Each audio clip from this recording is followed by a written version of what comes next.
دوسری بات میں یہ کہنا چاہتا ہوں ہوں، کہ وکالت میں بھی جیسے میں شروع میں کہہ رہا تھا، ہاں ہمیں بہت بڑی ذمہ داری کا ثبوت دینا پڑتا ہے.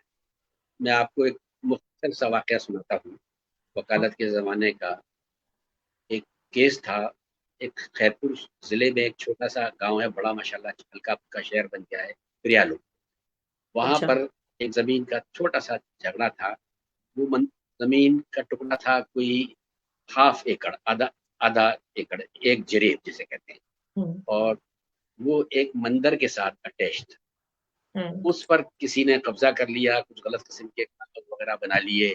اور اس کا جو رکھوالا تھا وہ بیچارہ ادھر ادھر پریشان ہوا ایک دن میرے پاس آیا. سخت وشنو قسم کا آدمی تھا، گیروئے کپڑے پہنے ہوئے، اپنا گلاس بھی اس کے ہاتھ میں ہوتا تھا، پانی بھی ہاں کسی نلکے سے اپنے گلاس میں ڈال کے پیتا. وہ میرے پاس آیا اور اس سے کہا صاحب یہ ہمارا کیس ہے اور اگر آپ ہماری مدد کریں تو. ہاں میں دیکھا، میں نے پڑھا، سمجھا. میں نے کہا ہاں. کہنے لگے میں 2 باتیں آپ کو بتا دوں کہ میں آپ کی فیس تو دے نہیں سکتا، آپ کو اچھا دعائیں دے سکتا ہوں، جو کچھ مجھ سے ہوگا وہ میں کروں. اور ہوں دوسری بات یہ بتا دوں کہ غالباً دوسری پارٹی جو ہے وہ ہاں کسی نہ کسی طریقے سے آپ کے جاننے والے، آپ کے واسطے دار اور مسلمان بھی ہیں، اور ہاں آپ ان کا بھی وہی تقریباً فیس ہے جو آپ کا ہے. تو اچھا کیا آپ یہ کیس لیں گے؟ ہاں میں نے کہا بھائی میں نے آپ سے ہاں کی ہے، اب یہ سب ہوں، کچھ دیکھ کے پڑھ کے میں اس ہاں کیس کو چلاؤں گا. ہاں آپ اطمینان رکھیں اور اللہ کو حاضر ناظر جان کر آپ کی خدمت کروں گا. کیونکہ میرا ایک اصول تھا وکالت میں کہ ہوں، کسی مندر کے حوالے سے، کسی مسجد کے حوالے سے، کسی امام بارگاہ کے حوالے سے، کسی دینی جگہ کے حوالے سے کوئی ہوں، کیس اگر ہوتا تھا تو میں فیس چارج نہیں کرتا. اچھا ماشاء اللہ میں نے اس سے کہا کہ میں تم سے ویسے بھی فیس نہیں لیتا، میرا اپنا اصول ایک ہے. تو پھر وہ چند ماہ کے بعد وہ کیس کا اس کا فیصلہ اس کے حق میں ہو گیا. بہت خوش ہوں، دعائیں دیتا چلا گیا. ماشاء ایک اللہ 3-4 مہینے کے بعد ایک دن وہ آیا. اس کے پاس ایک ہاتھ میں چھوٹی سی باسکٹ تھی، کھجی کی بنی ہوئی، چھوٹی سی، بالکل چھوٹی سی. اور آ کے مجھے اس نے تب سے سلام علیکم کیا، بیٹھ گیا اور وہ میرے سامنے رکھی. میں نے کہا کیا ہے؟ کہنے لگے اس میں بھنڈیاں ہیں، کوئی میرا خیال میں ½ کلو بھی نہیں ہوگی. وہ ہاں جو ہم نے اس زمین میں فصل لگائی ہوئی تھی، تو یہ ہوں پہلی پکنگ کی تھی میں نے ان بھنڈیوں کی. واہ تو میں نے کہا میں پہلے آپ کو دے کر ماشاء ایک اللہ ہاں ذہنی طور پر بڑی خوشی ہوئی، روحانی ہاں طور پہ بڑی خوشی ہوئی. میں اس سے ہاں 10,000 20,000 روپے اگر لے بھی لوں تو شاید ہاں اتنا اس کا سیٹسفیکشن نہیں. ہاں تو اس زندگی میں ہر قدم اصول آنے پڑتے ہیں اور ان اصولوں کو اپنانا پڑتا ہے اور فالو. ہاں بے شمار مثالیں ہیں وکالت کے زمانے کی، ججی کے ہاں زمانے کی، کہ ہاں جہاں لوگ کوشش کرتے ہیں کہ کسی نہ کسی طریقے سے جج تک ڈائریکٹ انڈائریکٹلی، لیکن پہنچ آپ جائیں کو استقامت کا مظاہرہ کرنا پڑتا ہے. ہوں معاشرے ہوں کے اصول بھی ہیں، ہوں تعلقات بھی ہیں، اٹھنا بیٹھنا بھی ہے، لیکن اصول اصول ہے. اس کے اصول آگے کسی کو نہیں آنا ہے. کیونکہ ہر شخص کو یہ سوچ لینا چاہیے کہ اسے صرف اور صرف اللہ کے سامنے جواب دے. دنیا کی کسی رشتہ داری، کسی طاقت، کسی چیز کو ملوز خاطر نہ رکھے، پھر اللہ اس کی مدد کرے. اچھا یہ جو روحانی خوشی آپ نے حاصل کی ہوگی اور واقعی اس سے آپ کو لگا مطلب یہ کردار کیسے بنتا ہے، یہ اصول کیسے بنتے ہیں، یہ آپ اپنی شخصیت میں کیسے لاتے ہیں کہ آپ نے اصول بنانے ہیں اور ان کے اوپر آپ نے قائم رہنا ہے؟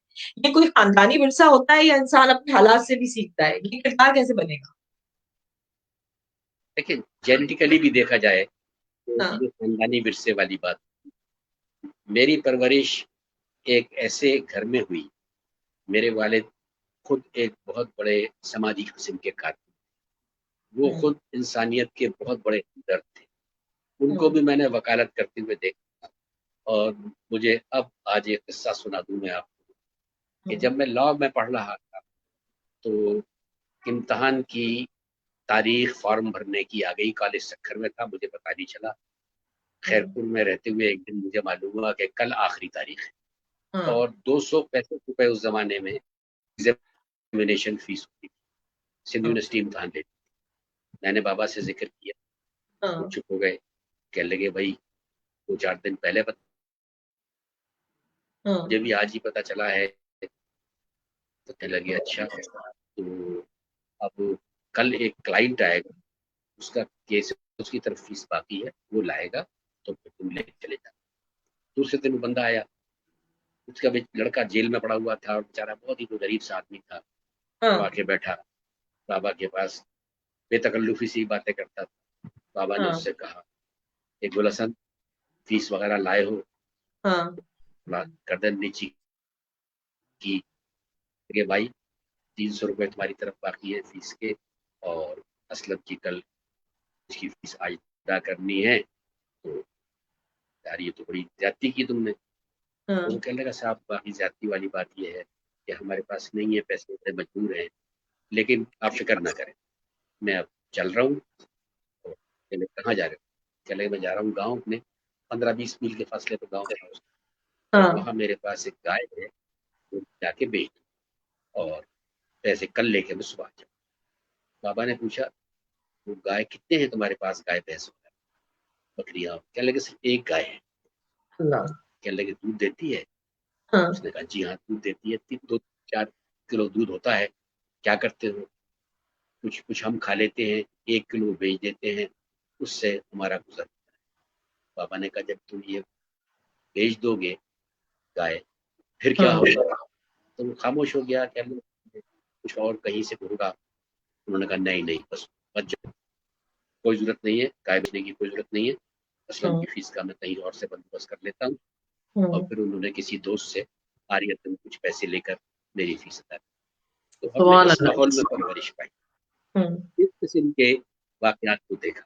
تو ہوں جہاں انسانیت سے ہمدردی اور خصوصاً لوگوں کے ساتھ عزت اور احترام کرنا، ان کے جذبات کا خیال کرنا، کہ وہ ہوں غریب آدمی اگر گائے بیچ جاتا تو اس کے جو پوتا پوتی تھے 2-3 جنہیں کلو آدھا کلو پاور دودھ مل جاتا، محروم ہو جاتے ہیں۔ جس ہاں بالکل۔ سے وہ روٹی کھاتے تھے وہ محروم ہو جاتے۔ تو ہوں یہ ایسی تمام باتیں ہیں جنہوں نے ہماری ٹریننگ میں پیدا کیا، اور ہمیں ہمیشہ یہی ٹریننگ دی گئی کہ اپنی ذات کو ضرور سوچو لیکن دوسرے کی ذات کو بھی سامنے رکھو، اپنی ہوں ضرورت ضرور دیکھو لیکن دوسرے کی ضرورتوں کا بھی احساس کرو۔ ہوں تو اللہ کا شکر ہے کہ یہ پیغام جو ملا، آنکھ کھول کر، مشکل وقت بھی دیکھا کالج کے زمانے میں، اسکول کے زمانے میں۔ بابا ایک سیاسی آدمی تھے، لیفٹسٹ تحریک سے وابستہ تھے، جیلیں ریلیں، گھر پہ پولیس کے چھاپے بھی دیکھے، لیکن اللہ۔ شکر الحمدللہ اصولوں پر کبھی سب ہوئے نہیں تھے۔ یہی شاید اس کا ایک سبب ہے کہ آج ہاں بڑے سکون سے زندگی اللہ گزار رہا ہے ہمارے، انشاءاللہ جب اچھا، تک یہ قصے باقی قصے ہے کہاں یہ سننے کو پیغام ملتے چھوڑ ہیں کر آپ؟ ہاں جائیں گے۔ آپ کی زبانی میں نے قصہ سن کے میں نے کہا بہت سارے لوگوں جی کو جی فائدہ ہو رہا ہوگا یہ سن کے کہ یہ ایسے نایاب واقعات ہیں جو مطلب یہ آپ کی جنریشن میں تو بہت ہوتے ہیں۔ میں اپنا آپ کو بھی لکی سمجھ رہی ہوں کہ آپ لوگوں کے زیر سایہ ہم لوگ جو ہے پروان چڑھے۔ آپ کو کیا لگتا ہے جو ہماری بعد کی جنریشن ہے، جو ہمارے جی جی بچے ہیں یا آپ کے پوتا پوتی ہیں، ان میں بھی یہ چیز ٹرانسفر ہوگی یا مشکل ہے؟ ان سے کتنی امیدیں ہیں آپ کو؟ کوئی مشکل نہیں ہے۔ دیکھیے گھر کی ٹریننگ جو ہے نا، ہاں اگر مصیبت ایک سب سے بڑی آ گئی ہے جو میں محسوس کر رہا ہوں، اس میں مجبوریاں بھی ہیں معاشرے میں، ہاں لوگوں کو والدین کی طرف سے جو پراپر گھر کی تربیت ہونی چاہیے وہ نہیں مل رہی۔ اس کا نتیجہ یہ ہے کہ وہ بچے جو معاشرے میں، سڑکوں پر، گلیوں میں، اسکولوں میں، کالجوں میں، یونیورسٹی میں پڑھتے ہیں، ان ہوں کو وہ جو بنیادی طور پر ایک ٹریننگ ہونی چاہیے اخلاقیات کی اور ہوں انسان ذات سے ہمدردی کی، ان چیزوں سے وہ تھوڑا دور ہو جاتے ہیں۔ نتیجہ یہ ہوں نکلتا ہے کہ وہ بالکل ایک روبوٹ ہو کر مشین کا حصہ بن کر رہ جاتے ہیں۔ صرف بالکل یہ ہے ایسے کہ ہم پروفیشن میں جائیں گے اور پیسے کمائیں گے اور بڑا گھر بنائیں گے اور عالیشان گاڑی خریدیں گے، اور اگر موقع ملا تو اپنا ہوائی جہاز بھی لے لیں گے۔ یہ ہوں جو سوچ ہے یہ بڑی غلط سوچ ہے، ہاں افنات پسندی۔ دوسری بات میں آپ کے ساتھ ایک شیئر یہ کروں گا کہ اس ہمارے معاشرے میں اس وقت جو بہت بڑی ضرورت ہے وہ ہے ٹالرنس کی، ہوں، برداشت کی۔ آپ بالکل صحیح۔ دیکھیں پورا معاشرہ دم برداشت کا شکار ہے۔ لوگ ذرا ذرا سی بات پر ایک دوسرے کا گلا پکڑنے کے لیے تیار ہو جاتے ہیں، ہاں حالانکہ وہ بات مسکرا کر ٹالی جا سکتی ہے، لیکن کوئی شخص اس بات کے لیے تیار نہیں ہے کہ وہ اپنا فرض انجام دے۔ وہ کہتا ہے میرا فرض دوسرا انجام۔ اور ہاں مجھے کوئی کچھ نہ کہے. یہ سوچ آج بالکل پیدا صحیح، ہوئی. اس سوچ بالکل کو صحیح. اس سوچ کو اسکولوں کی تربیت اپنی جگہ پر، لیکن گھر کی تربیت کی ضرورت ہے. ماں باپ کی تربیت کی ضرورت ہے، جو بنیادی طور پر بچوں کو یہ احساس دلائیں کہ تم اس معاشرے کے ایک شہری ہو، تمہاری ذمہ داریاں ہیں، تم ایک اچھے پڑوسی بنو، ایک اچھے طالب علم ثابت ہو، اپنے بڑوں کا ادب کرو، بزرگوں کا ادب کرو، اور چھوٹوں کے ساتھ پیار محبت سے اپنی زندگی.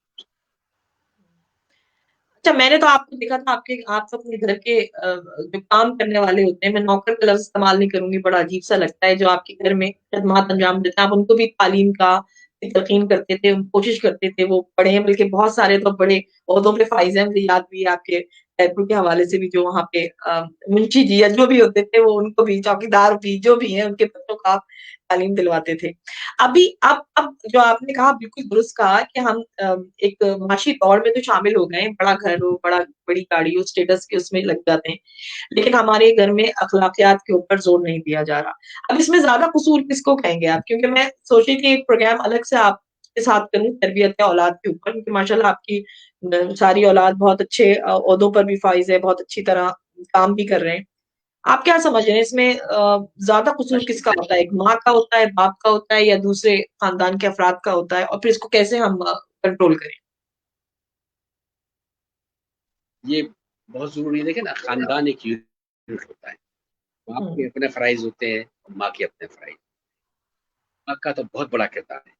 بچوں کو جو تربیت ملتی ہے، جو نظرداری ہوتی ہے، باپ تو معاش کی تلاش میں صبح سے نکل جاتا ہے مختلف قسم کے، لیکن جو ہاں، بنیادی طور پر بچوں کی ٹریننگ ہے اس میں ماں کا کردار ہوتا ہے.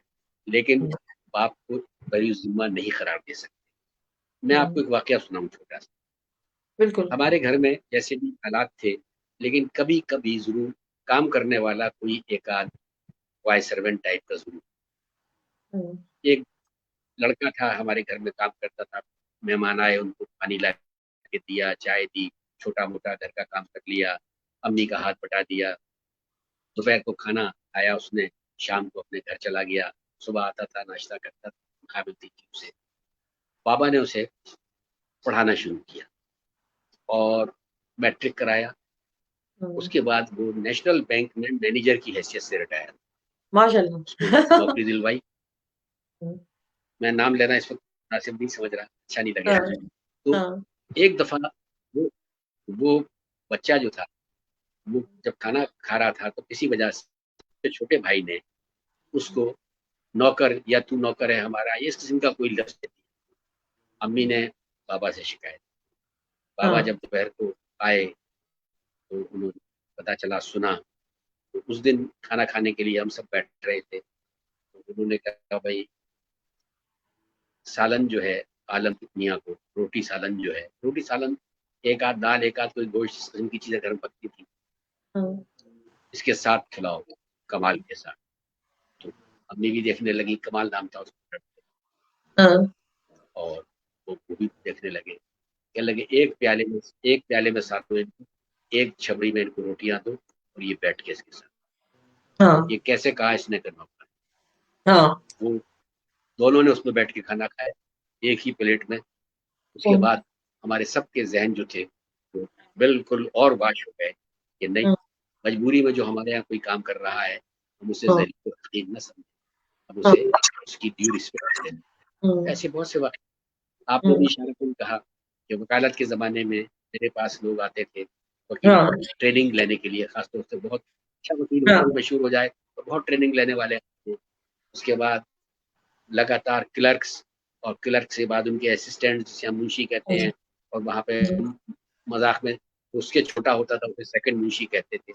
ایسے بے شمار لوگ میرے پاس ہیں. لیکن جب تک بابا حیات رہے، ان کی کوشش یہ ہوتی تھی کہ ان کو تعلیم کی طرف مائل کریں. اور ہاں، اللہ کا شکر ہے، آج اس میں سے بہت سے بچے سندھ جوڈیشری کا حصہ ہیں، بہت سے ماشاء بچے اللہ، ماشاء بیوروکریسی اللہ. کا حصہ ہیں، بہت ہاں، سے بچے دیگر پروفیشنز میں ان کو ہوں، فخریہ طور پہ بتاتے ہیں، ہاں، چھپاتے نہیں، فخریہ طور پہ ہاں، بتاتے ہیں. ہاں، بلکہ مجھے بعض اوقات تھوڑی سی ہیوملیشن سی فیل ہونے لگتی ہے. ہاں، اس وجہ سے تھوڑا سا ہم دیکھیں نا، حضور طیبہ کے متعلق اور ان کو معاشرے کے سامنے بیان کرتے ہیں، لیکن جب ہمارا خود وقت آتا ہے تو ہم اس سے تھوڑا سا دور رہتے ہیں۔ تو یہ ہمارے قول اور عمل میں جو تضاد ہے اس ہاں کو درست کرنا پڑے ہاں، بہت بہت خوبصورت آپ نے بات کری۔ اچھا مجھے یہ بتائیں کہ میں اچھا کیونکہ میں تو چاہ رہی ہوں کہ آپ کے ساتھ آپ کو کچھ زحمت دو، کچھ سنڈے ہم آپ کے ساتھ اسی طرح استفادہ حاصل کریں، کچھ گفتگو کرتے رہیں۔ میں اس وقت کیونکہ پاکستان کے مطلب ایک روشن ستارے سے بات کر رہی ہوں، میں پاکستان کے حوالے سے بات کرنا چاہ رہی ہوں کہ آپ پر امید ہے کہ پاکستان سے اسی طرح آپ جیسے لوگ جو ہے وہ نکلتے رہیں گے، چاہے کم تعداد میں صحیح، لیکن جو دیا ہوتا ہے اس کی روشنی دور تک پھیلتی ہے، اندھیروں کو کھا جاتی ہے۔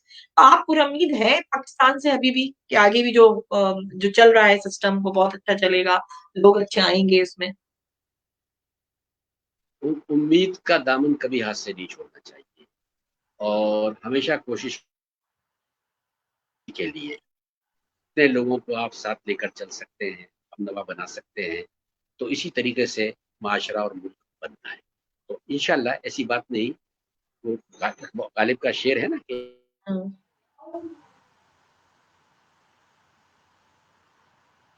خیز ہے ساقی نہیں پڑ رہا ہوں تو ذرا نم ہو تو یہ مٹی بڑی ذرا، ابھی بڑی مایوس ہونے کی عزت ضرورت نہیں ہے۔ پاکستان انشاءاللہ قائم و قائم رہے گا۔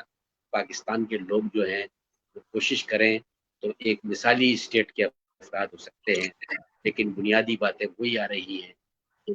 میں اپنے لیے جب سوچوں تو اس کے ساتھ ساتھ سامنے والے کے لیے بھی سوچوں، میں ٹالرنس کو، قوت برداشت کو جو مفقود ہو گئی ہے سوسائٹی، اس کو ہم سامنے رکھیں اور انشاءاللہ اس کے نتیجے میں معاشرہ بہتر ہوگا، ڈیولپ کریں۔ یہ فیزز آتے رہتے ہیں، کبھی کیسا، لیکن اس کو یہ نہیں ہے کہ ہم امید ہو جائیں، ایسا نہیں۔ اچھا یہ سسٹم کیا بہت زیادہ خراب ہے پاکستان کا، یا سسٹم بہت ہم جی بڑے ترقی یافتہ ملک میں ہے لیکن یہاں پہ بھی بعض دفعہ کچھ سسٹمز میں تھوڑی سی کمی بیشی آتی ہے، لیکن سسٹم یہاں کے بہت اسٹرانگ ہے، لیکن اس کے باوجود کہ پاکستان کے سسٹم میں دیکھیے بہت نقائص ہیں، لیکن جی جی